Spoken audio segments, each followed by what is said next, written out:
We present The Late Edwina Black, a mystery thriller by William Dinner and William Morum, with all the members of the original London theatre production, Stephen Murray, Catherine Lacey, Raymond Huntley, and Beatrice Varley. The Late Edwina Black. Days ago, the home of the late Edwina Black. Yes, what is it, Ellen? Come in. It's your black dress, Miss Graham. Shut the door, Ellen. The draught is unbearable. I'm sorry, Miss Graham. I forgot.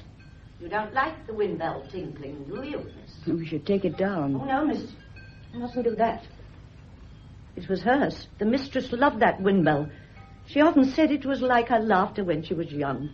And so Did you say my black dress had arrived? Yes, miss. I unpacked it to save it creasing. Bring it over here by the fire, will you, please?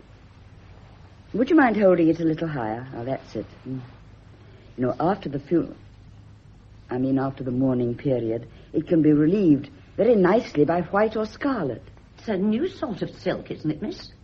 I don't remember the mistress ever having any like that. It's a special mourning material, the dressmaker tells me. Made in London somewhere. Spitalfields, I think. I expect the mistress would have approved. That's a very expensive dress for a lady's companion, isn't it? I don't think so, Ellen. You'll be looking for a new purse now, won't you? It would never do for you to stay here unchaperoned now the mistress has gone, would it? Leave my dress on the back of the sofa, will you? Yes, miss. By the way, miss, do you know if the master is giving up the house?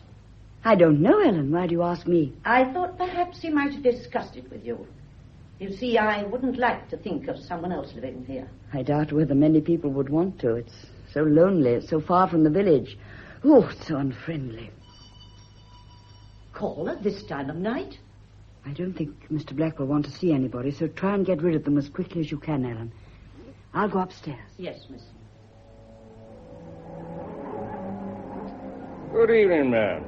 Chilly this evening. I didn't quite catch your name, sir. Martin, ma'am.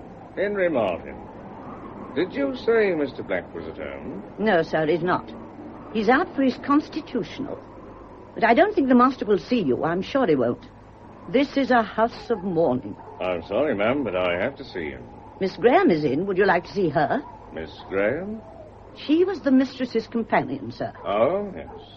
No, I have to see Mr. Black himself, ma'am. Couldn't you come back after the funeral tomorrow? I'm afraid my business won't wait till then. Are you from the Amberwood Weekly Press? Heaven forbid, ma'am. Then from the lawyer's office, maybe. I am not, ma'am. Then what is it you want? I've come on a matter regarding the funeral, ma'am. Oh, from the undertakers. Why didn't you say? They told the master they were sending someone about the bearers. You'd better come in out of the cold and wait. Thank you, ma'am. That way, sir, in the drawing room. Thank you. You can sit down. Thank you, ma'am. I must say your firm has supplied a nice coffin. Neat without being vulgar, as my missus would have said. And I like the shiny handles, quite genteel. She deserved the best, she always did. I'm sure she did, ma'am. A sad loss. Oh, it doesn't seem possible that I shall never see her again. Death can be very tragic for those who are left, for those who loved her. Are you staying in service here, ma'am? Why shouldn't I? It was Miss Edwina's house. Miss Edwina? I was with her ever since she was 21. I was a personal maid, a present from her father in the first place. No servant ever had a better mistress. Oh, I'm glad to hear that, ma'am. And now she's lying up there, upstairs, just waiting to be buried. Oh, I mustn't keep talking about her. I mustn't. It brings her back to me so. Keep busy, ma'am. That always helps. Well, I've certainly got plenty to do. Jellies and cakes and hams for the funeral tea. You've no idea how grief makes people eat. How's the master taking it? Quite well, thank you. I know that his schoolmastering keeps him from brooding. Boys can be little devils. I know, I've got a couple. He's too easy with those hooligans. They just take advantage of him. You can't be too soft with boys. I agree, ma'am. I ought to have charged them for a week. Well, I mustn't waste time like this. I suppose you'd like a glass of beer while you're waiting. Miss Edwina always liked me to do that, even for anybody who was nobody, as you might say. Oh, I'm not much of a one for beer, ma'am, but I wouldn't say no to a nice cup of tea. Tea at this hour of night? I'm very partial to a cup of tea. I can drink one almost any hour of the day. Maybe you can. But I never make tea in this house after 4:15. And I hope I never shall. It's beer or nothing. Then, nothing, thank you, ma'am. If you'll excuse me, I'll just go outside and tell my cabby not to wait. Well, I have to walk to the village if you do that. Miss Edwina got rid of our pony and trap after she took to her bed. Well, it's only about a mile to the village, isn't it, ma'am? You know your own business best. I can walk. I'll be back very shortly. Ellen, who was it, Ellen? Just someone to see the master about the funeral. Oh, good evening, sir. Good evening, Erin. Who was our caller? I've just seen the cab in the drive, so I came in by the back door. It's a Mr. Martin, sir. He'll be back in a moment. No, I can't see anyone now. Tell him to come back after the funeral. He's come about the funeral, sir. The bearers, I think. Oh. Very well, I'll have to see him, I suppose. Oh, by the way, Ellen, you haven't hung any crepe on the back door. You know what the squire's wife will think when she rides down the lane. Oh, I'll go and do it straight away, sir. Lisa, your dress has arrived. Yes, First one I've given you. and it's black. Oh, I hate black. Along the colour and masses of it. Rich, exciting colour. I seem to have worn dull, drab things all my life. And now the first dress you give me is black. Oh, Gregory, I don't want to go to her funeral. I can't bear the idea. It'll be over in half an hour. An hour at the Yes, most. but she's so many friends. They'll all be there. And what will they be thinking, saying about us? Don't even worry either of us. Not now. We're not staying in this house much longer. There's only the funeral, and then we'll be free, Lisa. Oh. Completely free. Next week I'll start clearing up my affairs, and then, in a month or two, Italy. Thousands of miles away from this house. No more whispering, no more deceit. Oh, it'll be heaven, Gregory. You've been wonderful, my dear. Sometimes I can scarcely believe we'll never hear her knocking upstairs on the floor of her room again.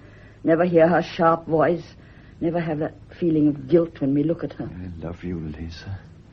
Do you remember how she used to walk round the house drawing the blinds if there was the least bit of sunshine to save the carpets? No air or sunlight ever seemed to get into this house. Yes, and how silently she used to do it. That's what I remember most. The silent way she walked, with her eyes always looking on the floor. It's seeing everything around her. It's going to take me a long time to believe she's dead.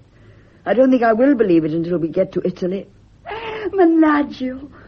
It's such a peaceful name, isn't it? I found a wonderful picture of it this morning in those travel booklets. Did you? Now, where did I put... Yes, the bureau. Look, here it is.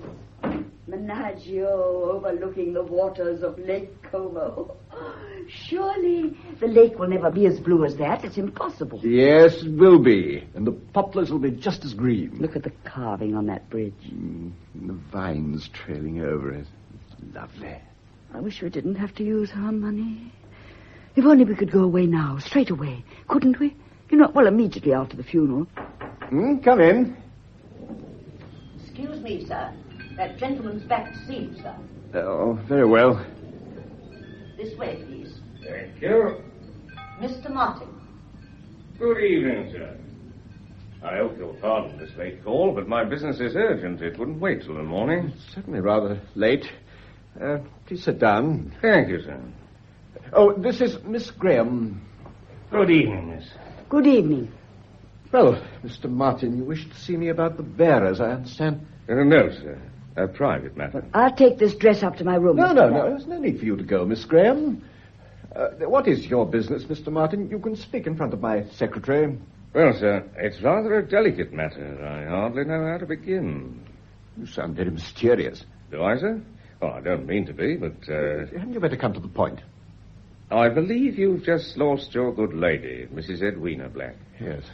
The funeral's tomorrow. Please accept my sympathy, sir. Thank you. I understand the lady had been ill for some time. About 6 months. Why do you ask? Well, it's like this, sir. Dr. Prendergast is worried about your wife's death certificate. It seems he regrets signing it.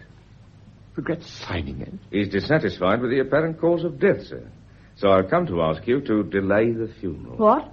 Delay the funeral? It's a bit awkward, I'm afraid, but it can't be helped, sir. But who are you to interfere like this? I'm a police officer, miss. A police officer? My card, sir. Inspector Martin, Scotland Yard. Yes, sir. The Home Office got in touch with us, and I was sent down to you. I can't see why they should send you here. Surely you can see the funeral can't be delayed now. Everything's arranged. I realize how you feel, sir, but I'm afraid it must be. Must be. Why? In order to discover the cause of your wife's death, sir. I believe Dr. Prendergast termed it a sudden death. He speaks of certain symptoms which now strike him as strange. Well, Dr. Prendergast is not only old and doddering, he's quite beyond his work. Oh, he admits that himself, sir. When he signed the death certificate, he'd just come from a maternity case which had taxed him considerably. Surely you're not suggesting that my wife died by other than natural causes. Oh, God, let's put it that way, sir. Let's say the suggestion will always be there unless the matter's cleared up. But if you stop the funeral, the whole village will gossip. It isn't fair to the late Mrs. Black or to Mr. Black. I'm only obeying instructions, miss. Forgive me, sir, but I'd like you to understand my position clearly. Yes, yeah, I do, but I'm surprised at Scotland Yard wasting time and money sending you here. Believe me, sir, it's the last kind of job I'd choose if I had my way. The doctor's notions will have to be indulged for everybody's sake. As a sensible man, sir, you'll realize there's no other course left. And after all, a pathologist's report will ease everybody's mind. A pathologist's report? That sounds rather horrible, doesn't it? Depends how you look at it, miss. I shall speak to Prendergast. I shall write him a note at once. I suppose if he admits that he's satisfied with the cause of death, that will satisfy you, Inspector? I'm afraid not, sir. It's out of my hands now. You mean there's nothing I can do? Well, post-mortem must be carried out. I realize how you feel, sir, but you must remember that I'm only doing my duty. A question has been raised concerning Mrs. Black's death, and the law must know the answer. Even though the question is asked by a senile old man like Prendergast? Yes, sir.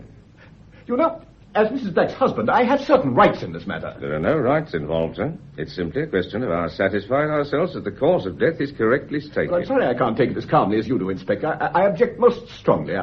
I won't allow a post-mortem.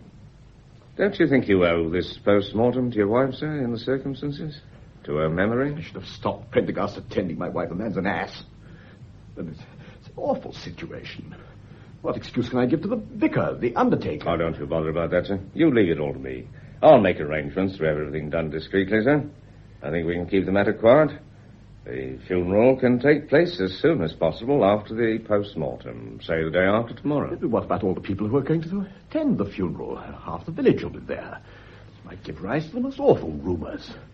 Well, it might even be suggested... It's to stop any suggestion that we're having the post-mortem, sir.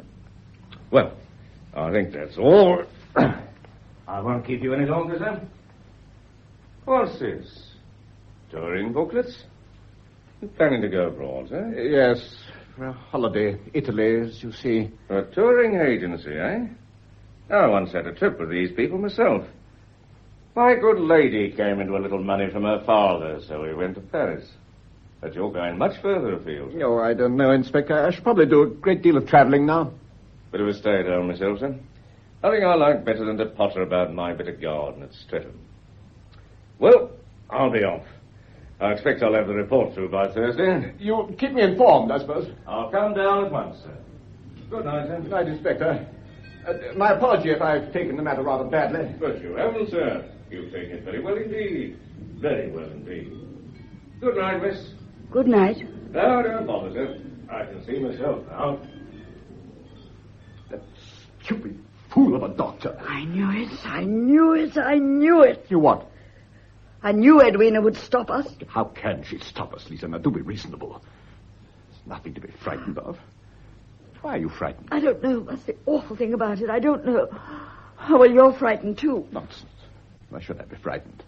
She died a natural death. Yes, but she stopped us from going away. She might almost be sitting there laughing at us, telling us we can't escape For her. heaven's sake, control yourself, Lisa. There's nothing to be frightened of. The whole thing will be cleared up in a few days.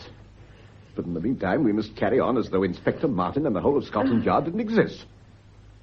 Now, will you promise me to do just that? Yes, I will. Good. Now, let's get back to business.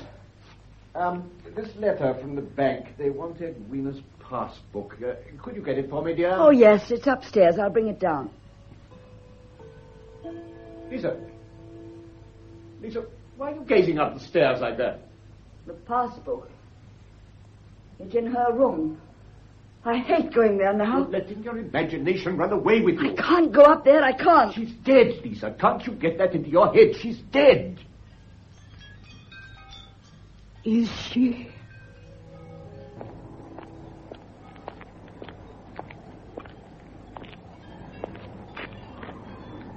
Large garden you've got here, ma'am. It won't be if you take much more of it upstairs on your feet. Don't worry, ma'am. I'm being careful. You've been in and out of Miss Edwina's room 20 times this morning. Well, ma'am, I believe in being thorough. The job's worth doing. It's worth doing well.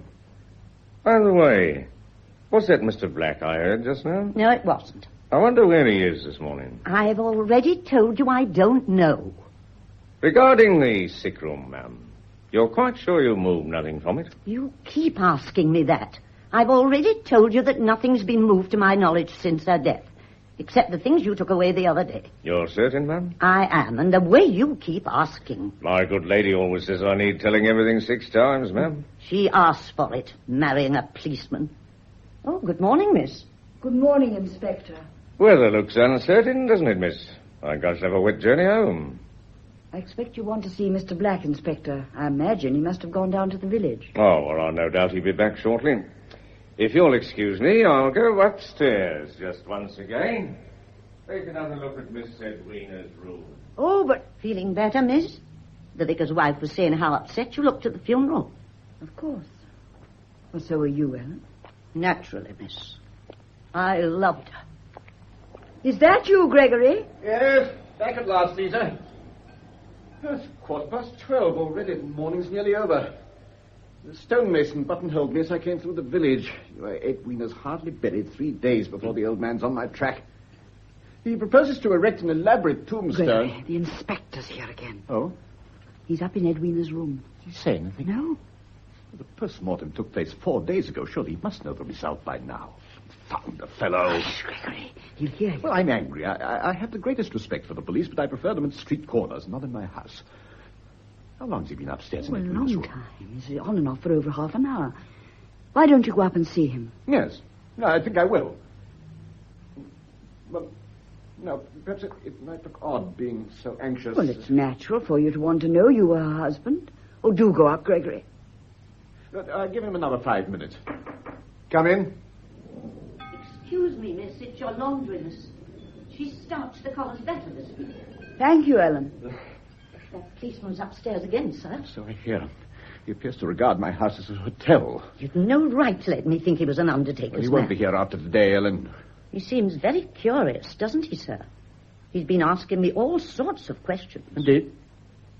What sort of questions? About the house and Miss Edwina, when you and she first married. I hope you didn't gossip. What could I gossip about, sir? No, nothing, of course. But I meant that... Well, your mistress was inclined to lose her temper and say the most unwarrantable things to us both, wasn't she? If she lost her temper with me, sir, she was always justified and... Hush, Ellen. The inspector's coming downstairs now. Poking his nose into her room, it's indecent. Morning, Inspector. Good morning, sir. I'll get along and prepare the lunch for 2. Just a moment, ma'am. There's something I want to ask you. Me, sir? Yes. May I sit down, sir? Yes, do. Thank you. Rheumatism in my knee. Always gets me when the wind's in the east. Now, ma'am, you were telling me just now that you acted as nurse to your mistress. And a very good nurse I expect you were, too. I did my best, sir. And you'll be responsible for carrying out the doctor's instructions. Yes, sir. For example, you'd see that she had her medicine without fail. Of course, sir. No point in having doctors if you don't do what they say. A very reasonable attitude, ma'am. And by the same token, you might say there's no point in having policemen if you don't tell them the truth. Naturally, sir. Mr. Black thinks they cost enough anyway. Indeed, ma'am. Well, we'll see he gets his money's worth. Now, you're sure you always gave your mistress her medicine, night and morning, and that you never forgot once? Yes, sir. Then we have a little mystery, ma'am, because the post-mortem reveals no traces of medicine at all. Well, she had it, sir. I don't think you're quite telling me the truth. Not telling the truth. Science is very exact. If she had it, we'd have found traces of it. You ought to know better than to lie to the policeman. Well, I... Yes?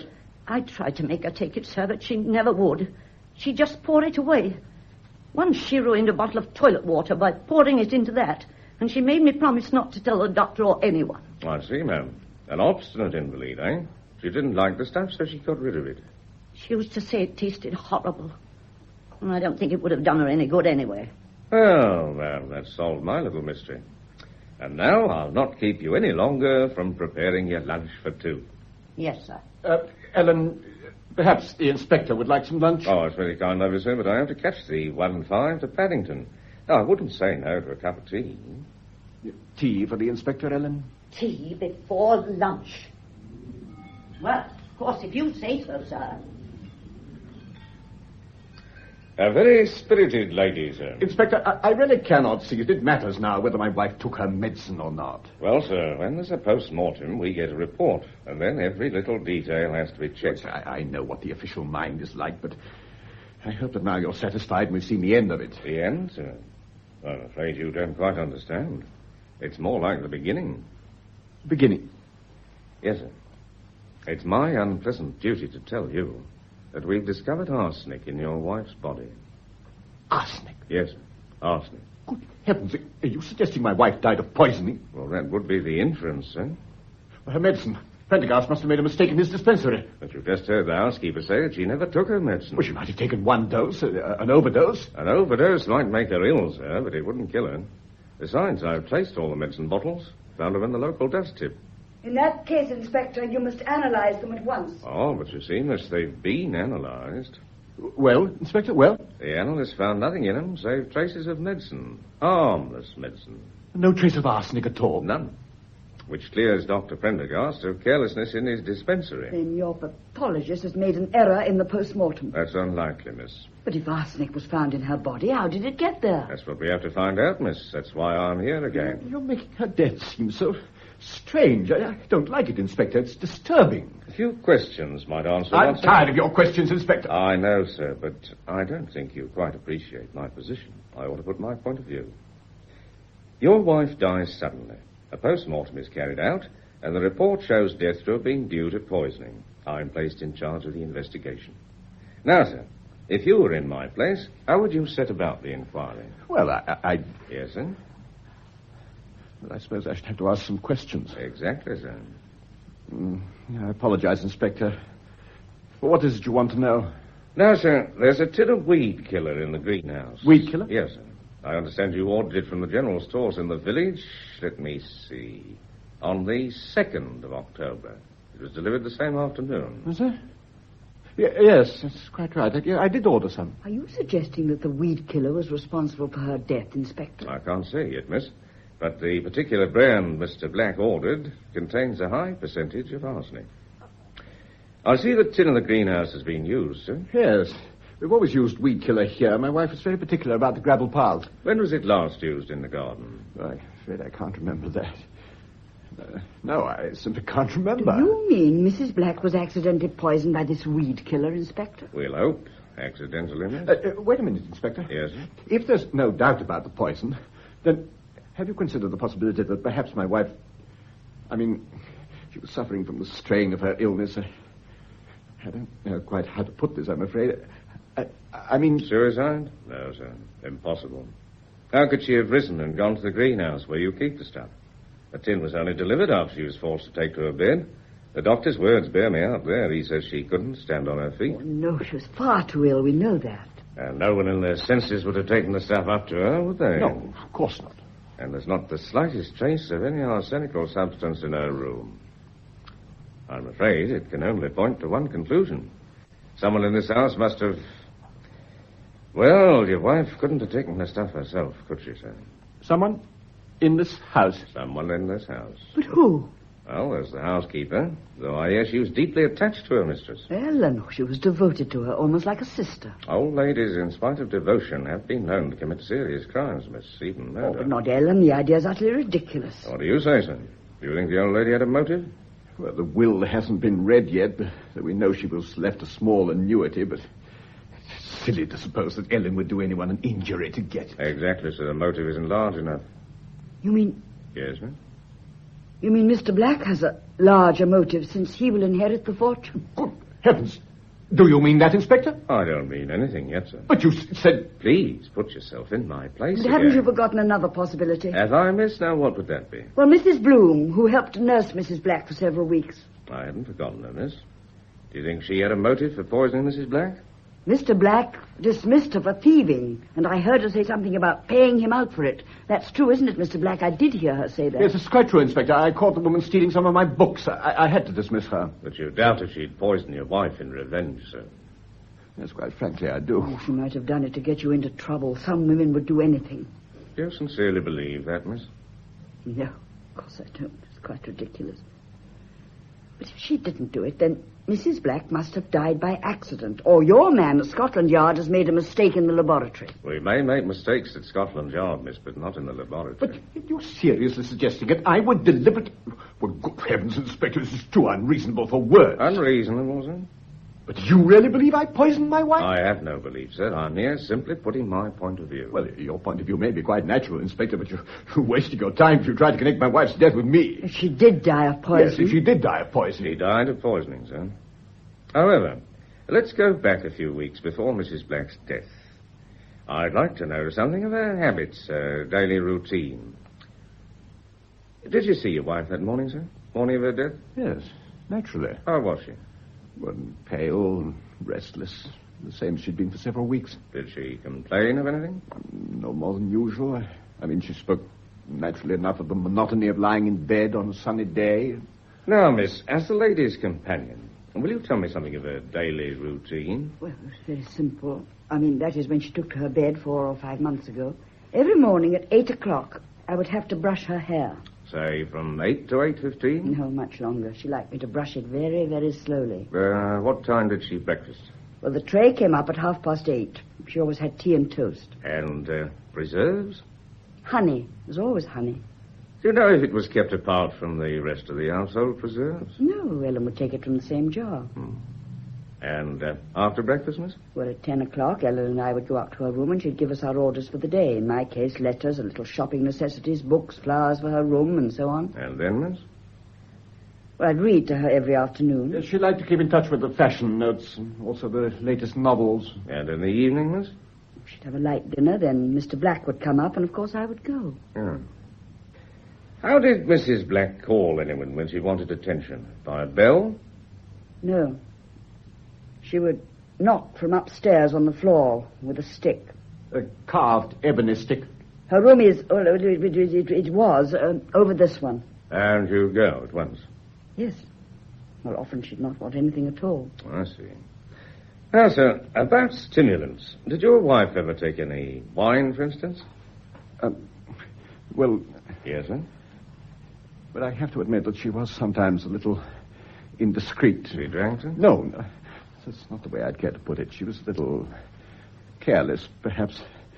She tried to insist on this particular habit when she took to her bed, but Prendergast wouldn't allow it. No, Inspector, my wife didn't have any stimulants during her illness. Did she have anything to drink apart from tea and so on? A cup of warm milk every morning at 11 o'clock. Who generally took it up? Ellen? Did she take it up on the morning in question? I think so. Are you certain, miss? Well, she says so. Of course she is. Oh, I'm wrong. I took it up that morning. Oh. By the way, miss, did you get on quite well with your mistress? Yes, of course I did. Perfectly. I see. Now, sir, about that weed killer, is the greenhouse locked at night? Yes. And the keys kept hanging in the hall. Now, I want you to think very hard, sir. Can you recall who was last in the greenhouse on the night before your wife died?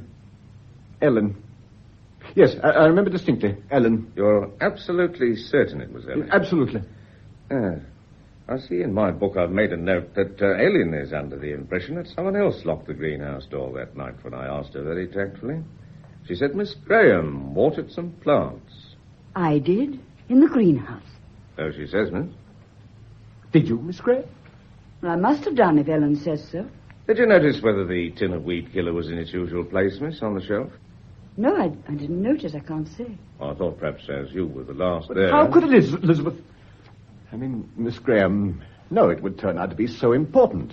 And your wife died the next morning about 12 o'clock, sir. Yes. Yeah. Well, I don't think there's anything else at the moment. I'm sorry we've delayed you from taking your holiday, sir. I hope you'll soon bring your inquiries to an end. I'm anxious to leave Amber within a week or two. But you wouldn't want to go with Mrs. Black's death not satisfactorily explained, would you, sir? No, of course I wouldn't want to do that.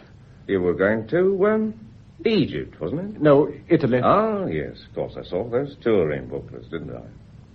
Were you, going alone, sir? Why do you ask? Oh, just curiosity, sir. Well, I don't know yet.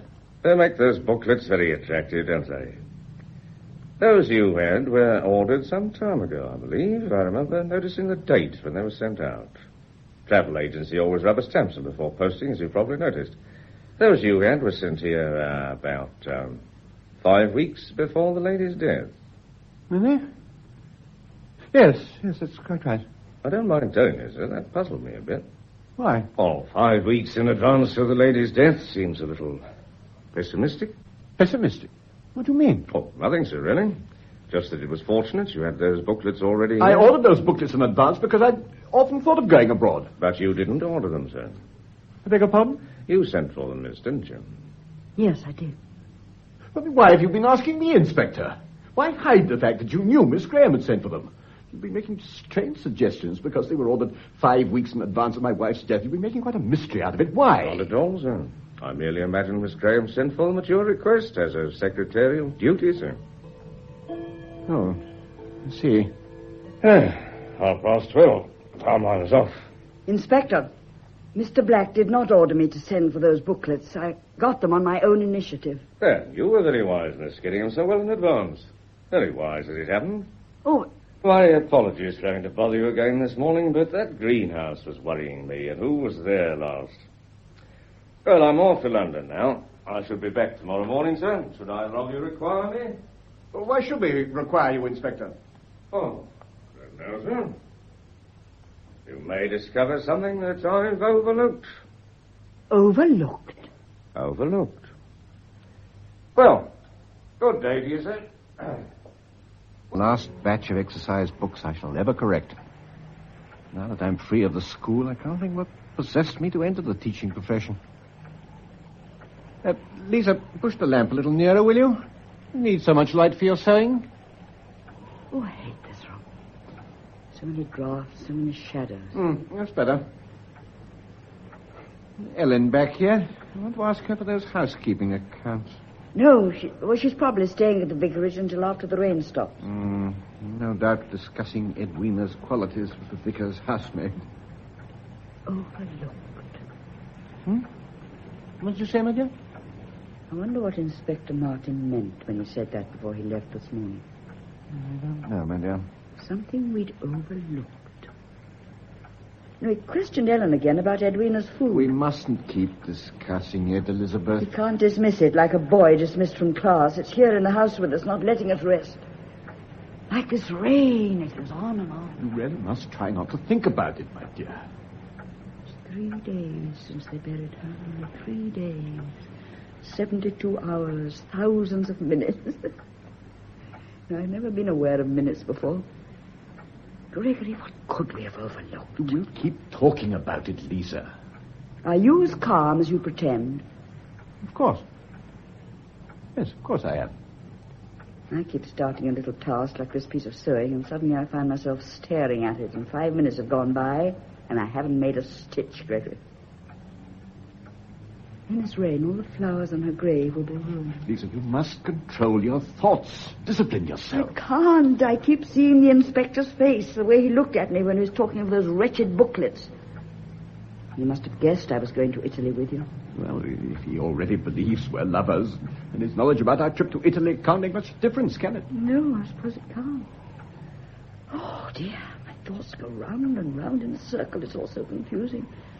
And how I've always hated confusion. Elizabeth, come and sit here beside me. That's better. Now, try to keep your mind on Italy, on Menaggio. I'm certain we'll be there in less than 3 weeks. Incidentally, let's stop in Paris for a day or two. You'll need clothes and hats, and I've always wanted to buy you a necklace, a pearl necklace. What do you say, Greg? Lisa, aren't you listening to me? What a way to treat a man who wants to buy you a pearl necklace. I thought I heard something. Well, impossible. We're alone in the house. I'm sure I heard a sound upstairs. Rubbish, my dear. It's only your imagination. Now, about those pearls, I think... Lisa, why don't you listen to me?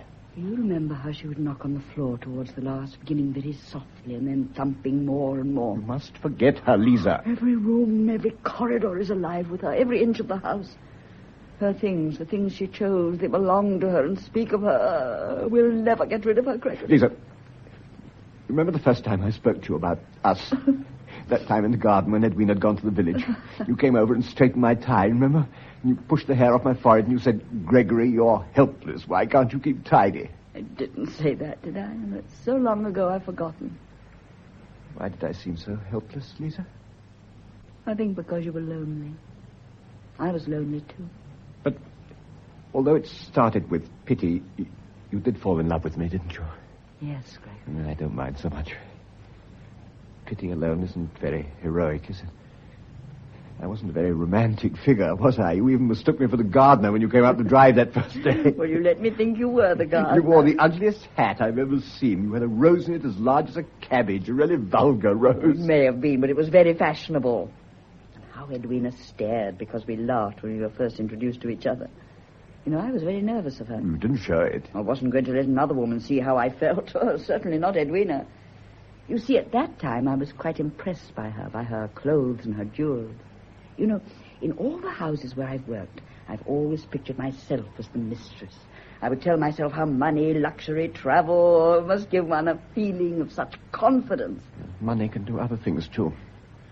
In the hands of someone else, it can be a weapon, a reason for telling you 50 times a day that you're fortunate to have servants, a comfortable home, when your salary as a schoolmaster is only £125 a year. Didn't you see what she was like when you first met her? Lonely men are often blind, Lisa. Oh, I suppose she told you her money didn't matter, that it was a gift given with a full heart. Oh, she was so easy to read, wasn't she? She's gone now. She can't hurt us anymore. We said we were going to be happy. We are. You do believe that, don't you? Oh, it's hard to think of happiness for all... No use worrying, my dear. Something will soon turn up to prove the whole thing a mistake. Of course it will. We're together, aren't we? We have each other, haven't we? Yes, we have each other. She's the only safe thing left. Gregory, that was the door of Edwina's room. No, it couldn't be.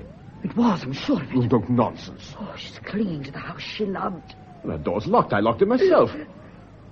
Oh, Ellen's left the box room door open. You know how careless she is. Well, how could it have been Edwina's door? She's dead and buried. No, it couldn't have been her door, could it? My dear, you're trembling. My nerves have been dreadful since Inspector Martin came Silly here. to let him upset you so much. I can't help it, Gregory. You've got no reason to be nervous of him. He's just an ordinary man carrying out his duty. Why should it upset you? You've got nothing to conceal. Silly of me. I know it's silly. It isn't as if you have anything to conceal. He's just an ordinary man, a homely, ordinary man, just a man who likes pottering about in a garden. I expect he has a wife who's ordinary, too. Why are you so nervous of him? I think it's because he's ordinary that he frightens me. You know, when I was little, I had a doll. It was an ordinary doll with a smiling face.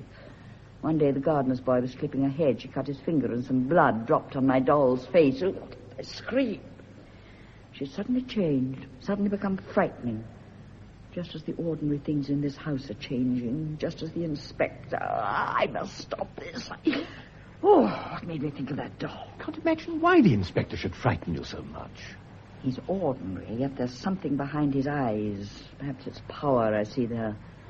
Power of what he represents. For the first time in my life, I can feel the whole weight of the law behind that ordinary man.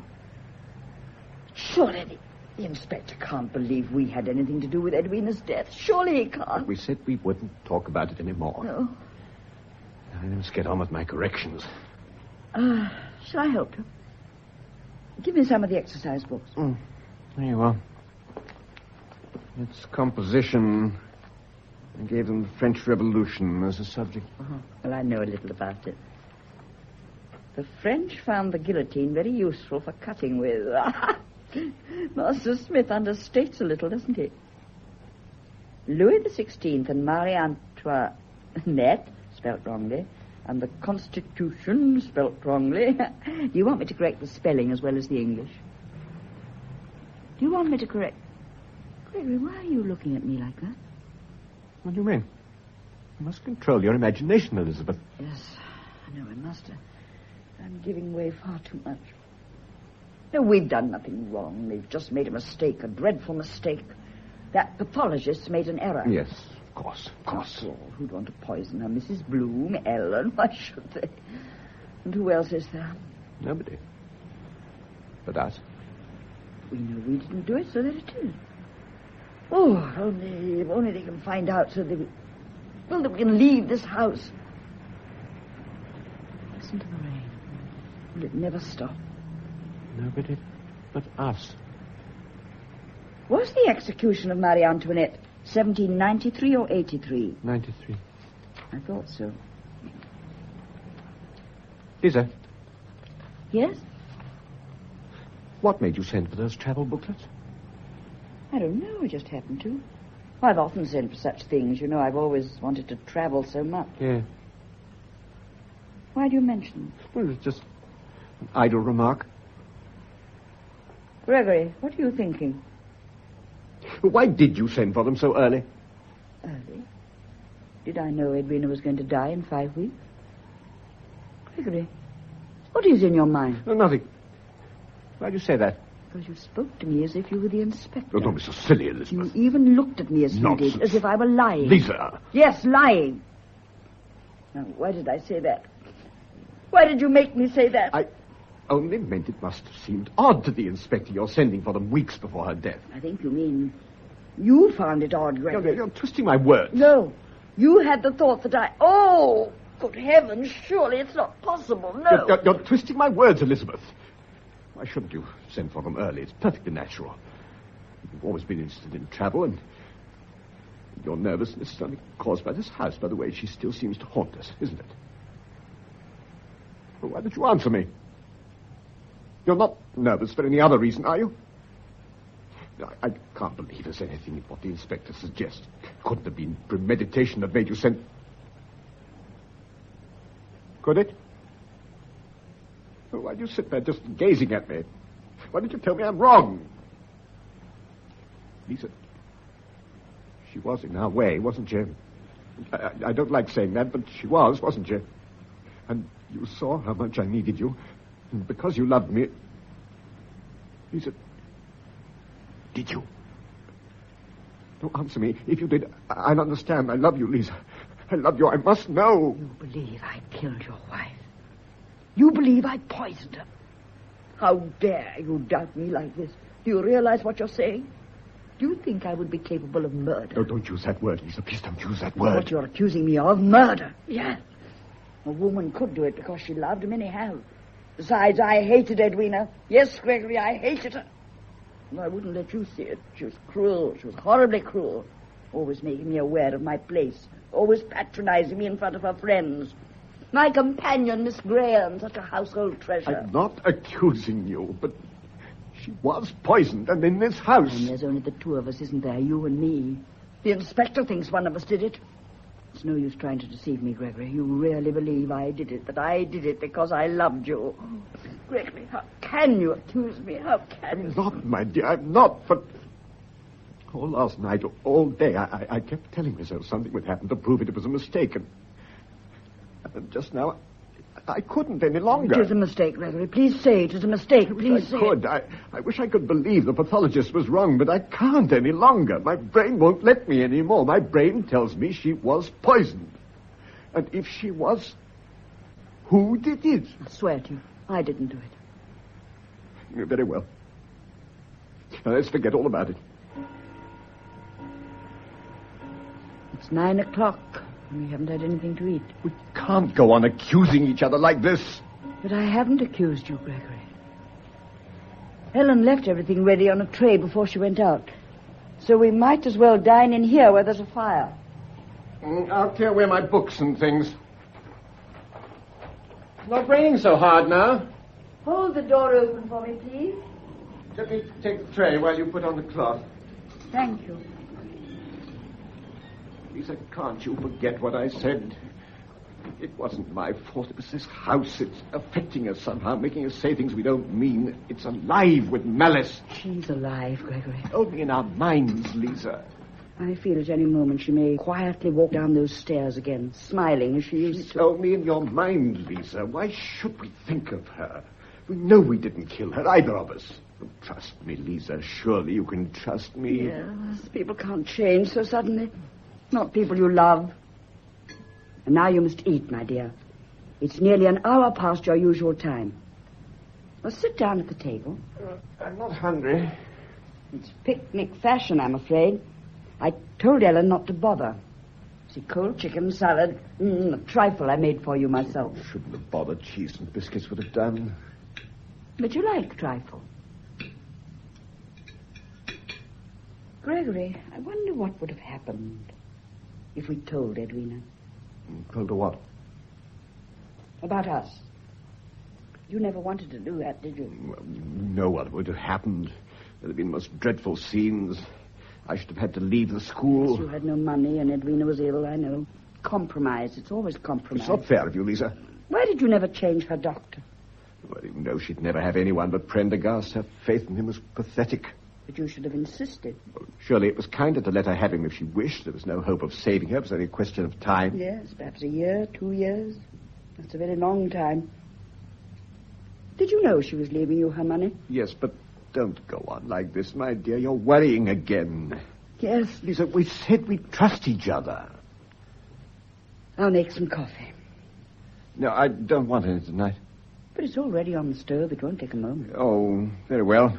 No, it isn't mocha. Which isn't that awful stuff from the village store. You know, I can't drink that. But I'm afraid we're out of mocha. What does Ellen do with it? Ellen? You should say Mrs. Bloom. She hasn't stolen from the kitchen, too, has she? I should have prosecuted that woman. I was far too lenient. You should have done it months ago. Well, I would have done if I'd known she was stealing from the sick room. Sick room? I told you. I saw her take a brooch from Edwina's jewel box and put it into the pocket of her cloak on the very morning Edwina died. No, you didn't tell me. Well, I thought I had. So much happened that day, I must have forgotten. Gregory, you say you saw Mrs. Bloom take a brooch from Edwina's jewel box and put it in the pocket of her cloak. I just told you so. On the morning Edwina died? Yeah, in the sick room. But you were only in the sick room twice. Once when I was there at 10 o'clock with Mrs. Bloom, and not again until Ellen called you to the bedside at 12. I was in the sick room twice. What of it? I gave Edwina her milk at 11 o'clock. If you saw Mrs. Bloom in her cloak, then she must have been leaving the house at 11:30 as usual, after I gave Edwina the milk and before Ellen called you at 12. Why won't you stop talking about it, Lisa? I want an answer, Gregory. Now, please don't put me off like this. What is your reason for not telling me you were in the sick room after I gave her the cup of milk? Well, the explanation is quite simple. Edwina was dead when I went up to the sick room. Dead? At 11:30? Yes. Don't you believe me? No. Lisa, listen to me. Why don't you help me instead of disbelieving everything I say? We're lost if we go on like this. Why don't you help me? Gregory, if you killed her, then you've destroyed every hope we have. Every hope. How could we live together, love each other with death between us? But I'm innocent, Lisa. You've got to believe me. Gregory, you swear you're innocent. Yes, Lisa. I swear to you I didn't kill her. I swear it on the Bible. Look, here's Edwina's Bible. Lisa, I swear I did not kill my wife. Oh, Gregory, please forgive me. You shouldn't have doubted me. How could you imagine I could kill anyone? I'm just a simple man, my dear. Murderers aren't like me. You know they can't be. Lisa, what's the matter? I know I can hear something this time. No, it can't be. You can hear it, too.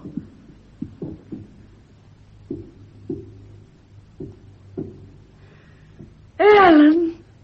Ellen, what are you doing upstairs? What are you doing with that stick? The stick, sir? I just went up to fetch it. Didn't you promise it to the vicar's wife as a keepsake from Miss Edwina? I forgot it, sir, when I went down to the village earlier. When did you come back? I didn't know you were back. I got home just before the rain started. So I went to her room at once, in case I forgot the stick again. I've been sitting there remembering her. It was so very quiet. We never set her clock again. That's why, I suppose. You shouldn't have come down like that, Ellen. You've startled us. Did I, sir? I know I shouldn't have sat there so long, but it was so quiet, what with the clock still standing at 12. Just as I stopped it the morning she lay dying. Stop the clock, you say? In case it chimed the hour. I wanted her to have peace while she... Do you remember, sir, how still and peaceful it was in the room when I did that? And how my Miss Edwina just looked at us... That's enough, Ellen. I'm sorry, sir. I'll just put this stick in the hall stand. The vicar's wife is sending a girl for it tomorrow. Shall I make you some coffee or cocoa, sir? No, thanks. Very good, sir. Good night. Damned old fool. No, I can't work. Look, come and sit by me, Lisa, and let's talk about our tour to Italy. No. What is it? What is it? You said Edwina was dead when you went up at 11:30, but she wasn't. Ellen's just said she stopped the clock at 12 when Edwina lay dying, not dead. Edwina was alive when you went into her room at 11:30. What were you doing in that missing half hour? Lisa, if you loved me, you couldn't talk like that. I never harmed her, Lisa. I'd never kill a human being. How could I? Gregory, will you tell the inspector about your visit to the sick room? You really want me to do that? An innocent man would do it. I see. You want me to shoulder the blame for her death because you're afraid of the police. Yes. Yes, you want me to be guilty. You should have been more honest with me. You should have confessed it when I asked you. You poisoned her. What? You poisoned her because you've always wanted luxury. You've always wanted to be the mistress of a large establishment. You killed my wife for it, and now you want me to take the blame. What do you say? You'd do anything to get what you want. I believe you'd even poison me. Poison you? Yes. Why not with this food? It'd be easier for you, wouldn't it? Because everything has gone wrong. It'd be easier for you if I were to die tonight. Easier for me? Yes. You could say I'd committed suicide because I'd murdered my wife and was afraid now that the police were making inquiries. You'd be safe if they thought that, wouldn't you? What are you saying? I'm not trying to poison you. But no doubt you want me to swear that on the Bible, too. Yes, look. Shall I swear on the Bible, too? Lisa, Gregory. This isn't a Bible at all. It's not a Bible. It's a Latin primer. But I thought it was a Bible. Both the covers are black. I thought... You knew it wasn't. You swore to me on that you didn't kill her.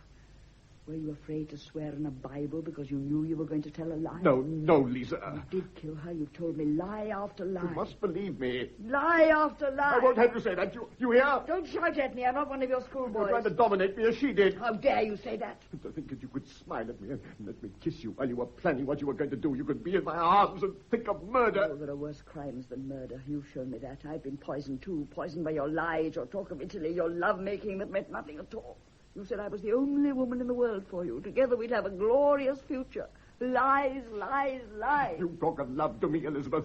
What was it for you but an escape from poverty? I should have known that a man who was capable of living on his wife's money was capable of anything. I did not live on my wife's money. You were content to let her keep you, weren't you? It's not the truth. I had my own salary. £125 a year. Did it pay for your servants, your luxurious surroundings, your expensive clothes? How dare you throw that in my face just as she did? It's all true, that's why. She only had to raise a little finger. You came running like a little pet dog. You've never looked at yourself honestly all your life. You've only seen what you wanted to see. You daren't. Because then you'd have known you were only a sentimental, weak coward, a silly little schoolmaster who couldn't even control his own boys. You could say that to me after making love to me. You made love to me. Indeed. And I succeeded very easily, didn't I? Lisa. Gregory. I didn't mean to strike you like that, but... Very well. Now I will tell you why I lied and said Edwina was dead when I went up to the sick room. I'll tell you the truth. The truth from you? This is the truth. Look at me. I said, look at me. When I went up to the sick room at 11:30, Edwina told me you were trying to be rid of her. She said she thought she'd seen you putting something in her milk. Why should she tell you such a lie? Well, I thought then that she was simply trying to make trouble between us. You mean she knew about it? She knew all the time? Yes. You'd always comforted yourself by saying that Edwina never knew. I didn't want to take that comfort away from you. I should have told you from the beginning that she knew about us. I wish you had. It would have been easier. I told myself she was only talking nonsense about the milk, but when the inspector came and I started thinking about those booklets, I thought perhaps you might have done it for my sake. I didn't do it, Gregory. You believe that, don't you? Yes. It was only Edwina's suggestion. It made everything so sinister. Oh, aren't we silly to let Edwina come between us like this? You know, we're grown-up people and we behave like children. I was cruel to you, my dear. Gregory Black, whom the boys defy, just as you said they did. No, that was a vile thing to say. It isn't true. It is true. But I'm going to change, my dear. I'm going to be strong. And you're going to help me. Yes. We'll not worry about the inspector. Oh, we'll not worry any longer. We'll laugh about it, my darling. I even thought you'd poisoned this trifle. No, it's funny, don't you see? Well, I'll never make you another trifle as long as I live. Oh, it's wonderful to be laughing again. Look, this calls for a grand gesture. We'll drink to it. We'll drink to Menaggio. I'll get the port and 2 glasses from the cupboard. You know I never touch port. Well, you're going to touch it this time. Don't argue, my love. This is a special occasion. Oh, Gregory, you're right. I won't argue. That's better. There's a glass for you. Now, will you give the toast? Yes, Gregory. I drink to Italy, the sunlight, and Menaggio.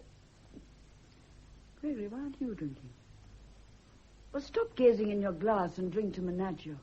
Just see you on the terrace, standing beside me near the green poplars and the blue water. We're going to be happy at last, Lisa. Happy at last. It'll be the end of worry for both of us. Both, thank heaven. Then drink to it. Why aren't you drinking? Is there something wrong with this port? Gregory! Oh, I didn't know you were out this early in the garden, sir. I've been down to the village, Ellen, to fetch Prendergast, so I came back across the fields. How is she now? She fell asleep about 8:30, sir, after she got over another turn of sickness. I'll close the window if you don't mind, sir. These early mornings are far too cold for me. Prendergast was out on a case. His wife said she'd send him up directly he got home. Have you done everything you can for her? As much as I can, sir. I'm not a doctor, sir. But do you think she really needs a doctor? I'm not likely to know what's wrong with her, sir. She's as white as a sheet. But then who isn't after sickness? She didn't say much to me, too ill to speak, I suppose, sir. But her eyes... She kept staring into space like anyone seeing a ghost, as if she was scared. Is there anything I can do? Oh, nothing at all, sir. She'll be all right for a few minutes, even if she wakes. Ellen. Yes, sir? What did you do with the other glass of port that was left on the table when we took Miss Graham upstairs last night? I threw it away down the sink. You shouldn't have done that. I wanted it. Miss Graham kept saying something about the port being bad. Some nonsense about poison. As if port could turn poisonous even if it was bad. It seems a little unlikely, doesn't it? That's what I said. Well, if that'll be all, sir. Yes, that's all. Thank you, Ellen. Very good, sir. I'll go and make the beef tea.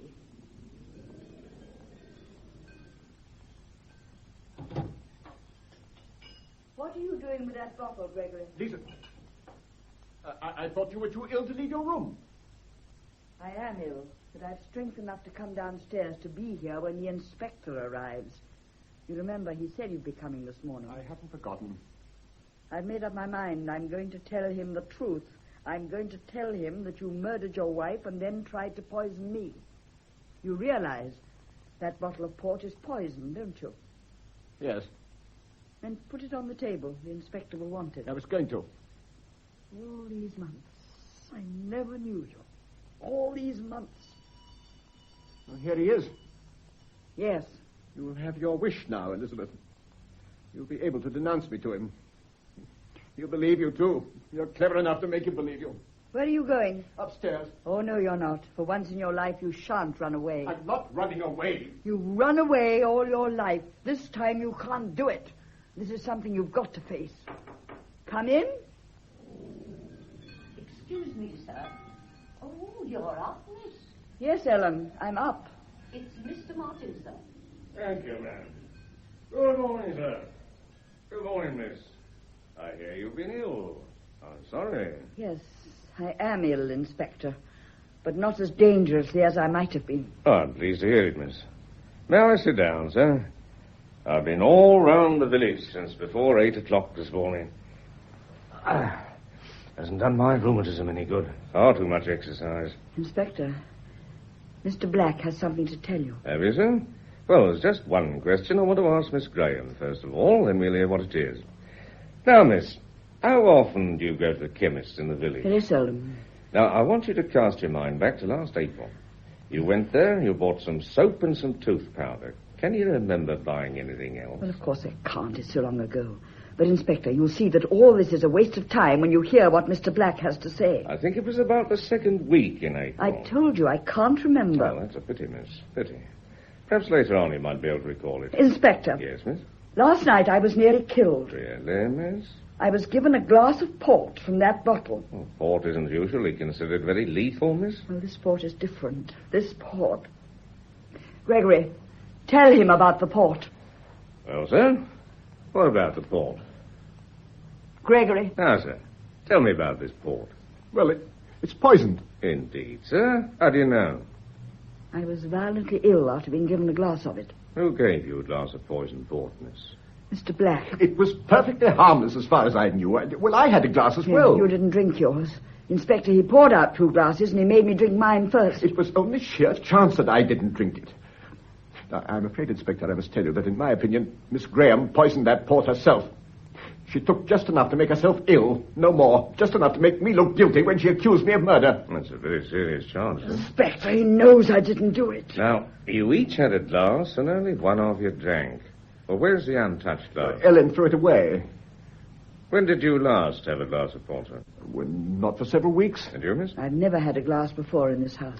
So, bearing in mind that the housekeeper's teetotal and that the late Mrs. Black was forbidden by the doctor to drink, that bottle would have been in the house for some time. Yes. You're absolutely certain of that, sir? Yes. Then how is it that when I called at your wine merchant this morning, I was told that a large number of bottles of port came into this house during the last 6 months? Well, I knew nothing about it. You can't throw any light on it either, miss? No. Well, we'd better have asked the housekeeper. I'll ring if you don't mind. Inspector, this is a complete waste of time. Isn't it obvious? He was giving his wife poisoned port. And what motive would you give Mr. Black for doing that, miss? He knew he was going to inherit her money. Did he? But you see, that's not strictly true. Not true. No, miss. I called on Mrs. Black's solicitor this morning. I understand he's coming here tomorrow for the reading of the will. He told me a most interesting fact. That you, miss, inherit a half of Mrs. Black's fortune. I? Yes, miss. No, it's not true. Quite true, miss. It can't be. Did Mrs. Black ever say anything to you about it? She did say one day she'd make me wealthy, but I thought she was just talking nonsense or playing one of her cruel jokes. You never told me, Elizabeth. Why didn't you tell me? Well, now you see, Inspector, there is a motive. A motive? Oh, yes, sir, we have a motive. But you're forgetting something. Forgetting something? You come into the other half of the fortune, so you have a motive too, sir. I wonder what's happened to that housekeeper. You know, miss, I hope you won't mind my saying so, but you have very attractive hands. Think I notice hands? What have my hands got to do with it? Nothing, miss, nothing. But they're so shapely and white. Beats me how you ladies keep them like that. One of those feminine secrets, I suppose. Come in. You rang, sir? The inspector wishes to ask you a question, Ellen. Oh, yes, sir. It's about the port, ma'am. I'm teetotal, sir. So I understand, and a very excellent thing, too, ma'am. I can't help then, can I? Ah, but I think you can, ma'am. In the past 6 months, a considerable amount of port's come into this house, and I'm trying to discover what's happened to it. How should I know? I don't keep the key of the cupboard. I doubt whether this port was ever kept long enough to be put in a cupboard. Did you ever give any of it to the late Mrs. Black? Give her port, sir? Why, the doctor had strictly forbidden it. But you never took any notice of the doctor, ma'am. You told me in this house only a week ago that Mrs. Black never took her medicine, that she used to pour it away, and that you knew it. That was different, sir. Now, ma'am, I don't want any nonsense. You can go to prison for telling lies, you know. Is that understood? Yes, sir. Have you ever seen that bottle before? I don't know, sir. Have you or haven't you? I might have done. Where did you see it? I found it in Mrs. Black's room the morning she died. She used to hide it away from the doctor. I brought it down and put it in the cupboard over there. You brought it down? Yes, sir. So you did give Mrs. Black port? A lot of it? I wouldn't have given it to her, sir, but she used to crave for it. And it brought the colour back into her cheeks and made her feel so much better. You come into a nice little annuity by her death, ma'am. I suggest you might have tampered with that last bottle of port. Tampered with it, sir? I'm trying to discover how Mrs. Black died. You mean... Oh, what a wicked thing to say. As if I would have harmed her. Besides, Mr. Black knew she was having the port, sir. That's not true, Oh, Edwin. yes, it is, sir. Did you ever see Mr. Black take it upstairs? No, sir, but he knew it was coming into the house. He knew that. That'll be all, thank you, ma'am. Yes, sir. As if I would have harmed her. As if I would have harmed her. Now, Mr. Black, why did you tell me your wife didn't have any stimulants during her illness? Well, I didn't want anyone to know.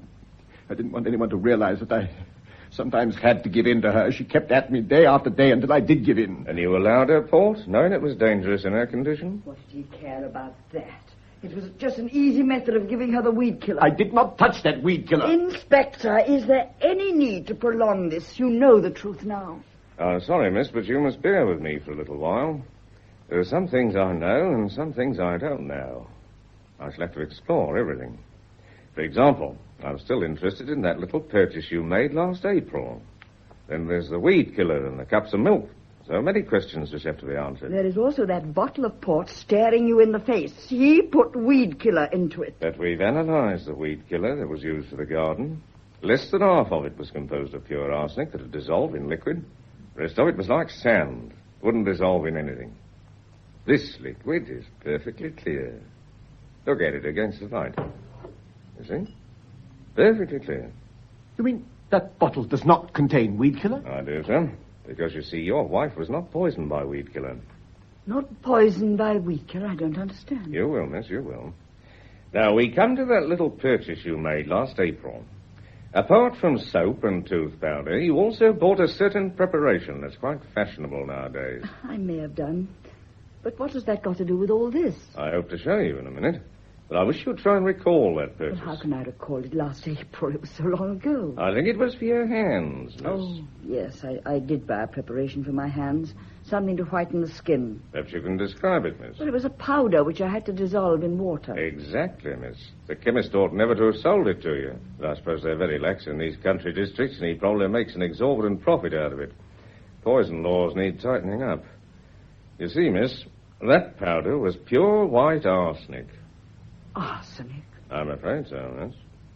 But I never knew it was arsenic. I just used it on my hands. I swear I never knew. Are you sure you never knew, miss? I didn't know it was arsenic.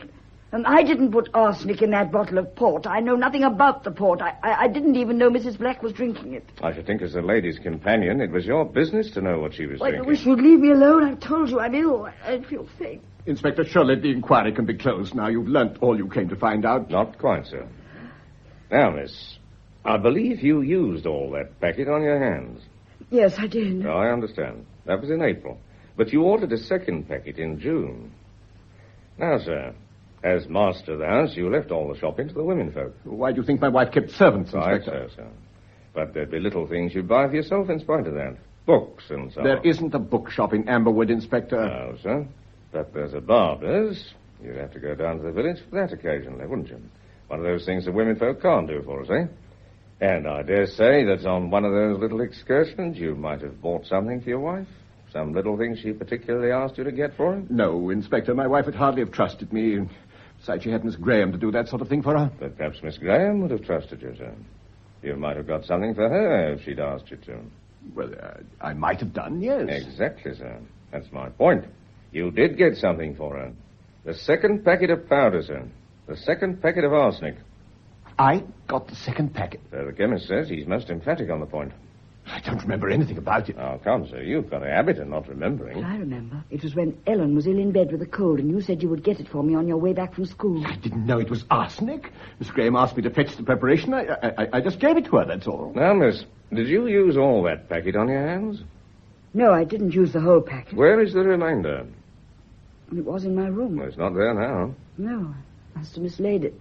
You mislaid it, eh? Well, that's a pity, miss. A great pity. Because the remainder of that packet killed Mrs. Black. Huh? Now, miss, regarding that preparation, did you always keep it in the packet? Yes. I asked because the chemist said he suggested it should be kept in a container, because long exposure to the air would discolor it. He says he generally told his customers that. But I didn't bother. Yeah, that's right, Inspector. I remember telling Miss Graham that she ought to do it when I gave her the Yes, packet. but I didn't bother to do it. But you did bother, Elizabeth. Because I saw the stuff in a silver bowl. You say you told Miss Graham it should be in a container, sir. Then you knew that arsenic was likely to go dark if exposed long to the air. Well, the chemist told me so. I wondered, sir. Because you'd have more than a passing knowledge of chemistry, wouldn't you, since you're a schoolmaster? You might have known the peculiar properties of arsenic. But I didn't know it was arsenic. I told you that. Where did you see the silver bowl? I don't remember. Where is it now? I don't know. Do you know, miss? Well, how can I know? I've never seen it. Oh, I find myself at a loss. Both of you stand to inherit a considerable sum of money. Both of you were in love. Both of you had access to arsenic. Miss Graham mislays a quantity of it, which later poisoned your wife, possibly in that bottle of wine. A silver bowl, which may or may not contain arsenic, and which would or would not reveal traces of this, is missing. If we could find that bowl, we could verify one or other of the conflicting stories, but neither of you can tell me where it is now. If your wife hadn't died, sir, you might have both gone on for years, the two of you sitting in this room waiting. While in the room above, Mrs. Black continued to maintain her feeble hold on life. Are you suggesting that Miss Graham and I poisoned my wife between us? People in love have been known to act in an extremely desperate manner, sir. I'm not suggesting anything, sir. I'm merely relating the facts. And the facts are not particularly helpful at this moment. I'm afraid I can only ask you to accompany me to London, where we can take proper statements and go into the matter a little more fully. You mean you're arresting us? Well, sir, let's rather say that you've been called in for further questioning. But I was poisoned by that port last night. Would I have done that myself, Inspector? I can't say, miss. There's so many stories about this bottle of port. But we'll sort it out, miss. We'll have the bottle analyzed, and we shall know all about it. It may prove to be the drink which poisoned Mrs. Black. Now, there's a train at 10:05, or is it 10:25? I shall have to look it up. It'll be a cold journey, so with your permission, sir, I think it might be a good idea if we had some tea before we left. I'll tell the housekeeper. Excuse me, please. I won't be long. No matter what he says, they'll arrest us when we get there and charge us both with murder. Why haven't you the courage to admit that you took the arsenic from my room? No, what's the use of arguing? Unless one of us confesses, they'll believe we did it together. And the more we blame each other, the worse it'll be for us. I'll make them see the truth. What is the truth? You and I were secretly in love. My wife died of poisoning. We started at a disadvantage, don't we? There have been too many lovers who've got rid of the wife who was in the way. I feel Edwina's watching all this. How she must be enjoying herself. I can't face it.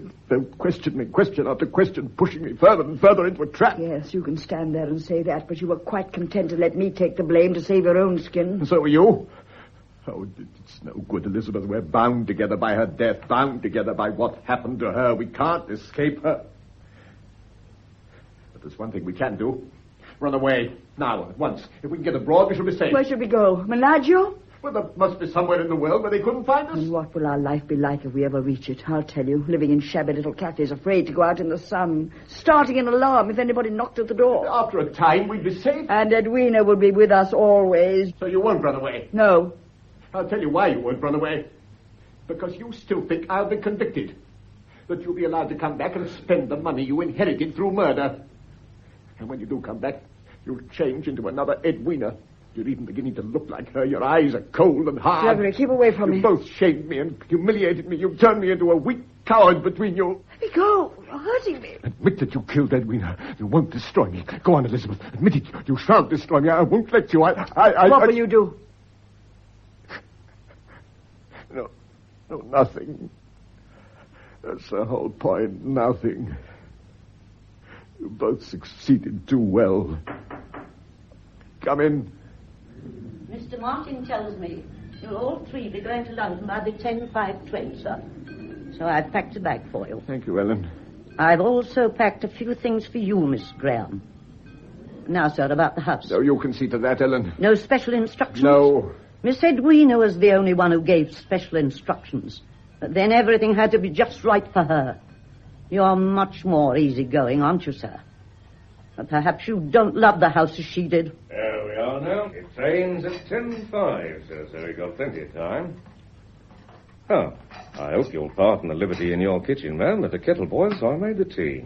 I always make the tea when I'm at home. You got the wrong cups. Have I now? Well, never mind, ma'am. I'm not much of a one for these dainty little thimbles they're going for nowadays. I like a good-sized cup. Now, miss, you'll have some tea, won't you? No, thank you. There's a cold journey ahead of us. I think you ought to have some. Oh, very well. That's right. Sugar, miss? No, thank you. Oh, dear, I'll put it in now. It doesn't matter. Thank you. Sugar for you, sir? There you are, sir. I'll put one in. Now, ma'am, you'll have a cup of tea, won't you? I'll have mine in the kitchen. Oh, I think Mr. Black will waive convention for once, won't you, sir? I'm sure you like plenty of sugar, ma'am. There you are. Thank you, sir. You seem to be enjoying this, Inspector. Well, why not, sir? I should have thought it was hardly the moment. Moments like this happen quite frequently in my profession, sir. But you know, few moments in life are too serious for a nice cup of tea. What an attractive sugar bowl this is, isn't it? I often wish my salary allowed me to collect silver. Finely engraved piece, isn't it? I like the way the designers entwined the letters E.B. with the pattern of leaves. Your wife's initials, of course, sir. Where did you get that? Why, ma'am? Only a sugar bowl? It's not a sugar bowl, it's... I'm sorry, ma'am. I thought it was. That's what comes of letting your kitchen be invaded by a man. You didn't find it in the kitchen. Now, where else would I find it? Could it have been under some bushes in the garden? You put some in my tea. Put what in your tea, ma'am? Sugar? It wasn't sugar, it wasn't sugar. What was it then, ma'am? Of course, it was the arsenic. He's put some in the tea. I've done nothing of the kind, ma'am, but I suggest you put it in Mrs. Black's port. No, they did it. Miss Graham, Mr. Black, the two of them. They were the only ones who wanted to get rid of Miss Edwina. But you threw the bowl away. They told me to do it. That's a lie, Inspector. And they told me not to tell anyone. When did they tell you to throw it away, ma'am? The day after Miss Edwina died. Oh, this is preposterous. Just a moment, sir, please. Now, ma'am, what did they say to you? They told you to throw it away? They did. They didn't say anything else. They just said, will you throw this away in the garden? Yes, sir. Didn't you think that strange? It looks a very valuable bowl. I didn't think at all, sir. I just did what I was told. Then how did you know the contents was poisonous? Well, I knew it had poisoned Miss Edwina, didn't I? Did you, ma'am? And how did you know that? Neither Mr. Black nor Miss Graham told you. As far as you were concerned, it was just a bowl they wanted thrown away. I guessed it. No, ma'am, you didn't. I suggest you knew it was poison because you'd already given it to Mrs. Black in her port. But why should I harm her? I loved her, do you hear? And you've also stood to gain a comfortable little annuity from her death, ma'am. I suggest you stole the hand preparation from Miss Graham's room and put it into the bottle of port before you took it upstairs to your mistress. I didn't steal it. Miss Edwina asked me to get it. She said she wanted it for her hands, and she told me to put it in the silver bowl. And then you poisoned her. I didn't poison her. She poisoned herself. Oh, my, what have I said? Herself. Now, ma'am, just calm yourself and tell us the rest. Just before she died, she told me she'd taken some of the stuff in her milk. You mean her port, ma'am? She told me it was her milk. Are you sure? Sure as I'm standing here. She said she'd done it because of them, because they'd made her so unhappy she didn't want to live anymore. And she told me not to tell anyone and to throw the bowl away. And you knew that Mr. Black and Miss Graham might be accused of her death. In fact, you deliberately accused them just now. No more than they deserve. They'd hurt her cruelly, and I was going to let them suffer in return. They ought to suffer like she suffered up there in that room alone, unable to move and knowing that they were down here carrying on. If it hadn't been for them, she'd have been alive today, alive, and I've been looking after her. But she'd have died anyway, ma'am, according to the doctor. I'd have kept her alive somehow. But now you've tricked me into telling you, and everybody will know about her. I don't care what you do to me. You can send me to prison, but nobody must know about Miss Edwina killing herself. They mustn't know she committed such a sin. The vicar's wife, the whole village, they respect her memory. They must always respect it. Oh, you mustn't tell. You mustn't tell. Now, ma'am, calm yourself. You and I will go and have a little talk, shall we? Nobody must know. You mustn't tell, please. All right, ma'am. Now, you leave it all to me. Nobody must know. Nobody. Miss Edwina would never forgive me. She'd never forgive me. You mustn't tell anybody. You mustn't. Now, just leave it to me. It'll be all right. Not you or I, but Edwina. Oh, Gregory. She wanted to hang us. She knew she was going to die, so she schemed and plotted in that damn sick room of hers. She was mad. I remember now, it was she who advised me to get that preparation for my hands. Well, she knew it was us. Who else but Edwina could have thought of such a thing? Who else would have used her own death in such a way? Ellen said Edwina was poisoned with a cup of milk. But I was ill, so who poisoned... She's quieter now. She'll be all right. I hope you'll pardon that very clumsy ruse, but there was nothing else I could do. I was guessing. Till a few minutes ago, I had no inkling of the truth. Just imagine. A frail, sick woman commits suicide and causes all this misery. But where did this bottle of port fit into the picture? That's what I asked myself, sir. In fact, I've been asking myself that for the last half hour. And I can only come to one conclusion. A conclusion based on something I heard in this house 2 or 3 days ago. Do you recall it, sir? It concerns your late wife. No. I have a theory. Let me remove the cork and perhaps...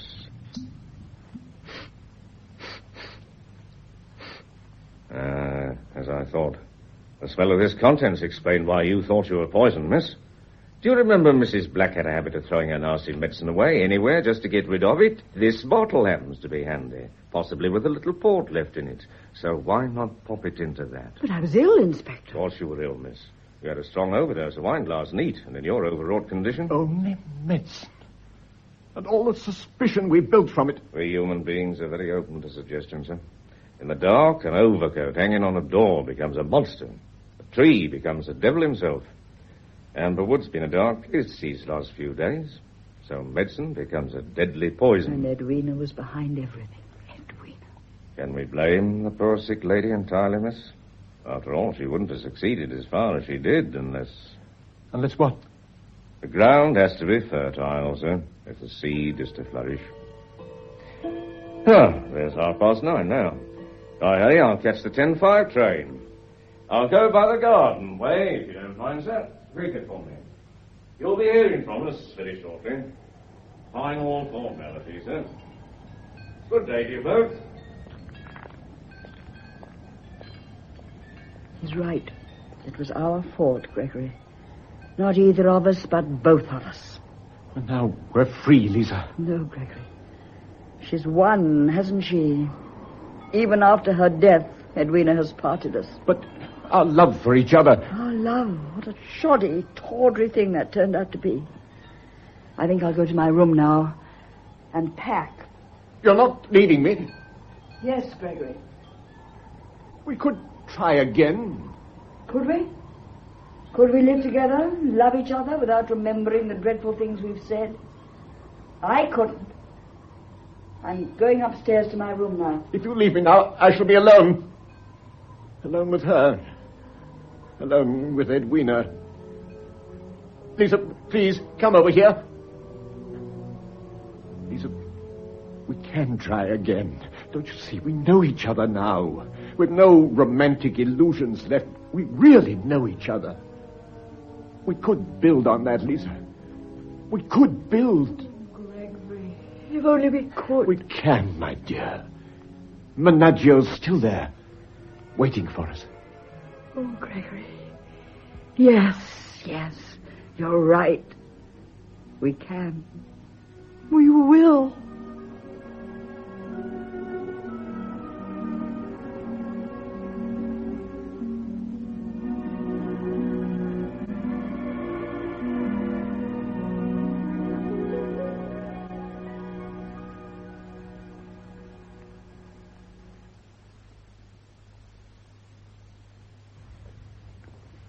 That was The Late Edwina Black by William Dinner and William Morum. It was acted by all the original members of the London Theatre production. Ellen, the housekeeper, was played by Beatrice Varley. Henry Martin of Scotland Yard by Raymond Huntley.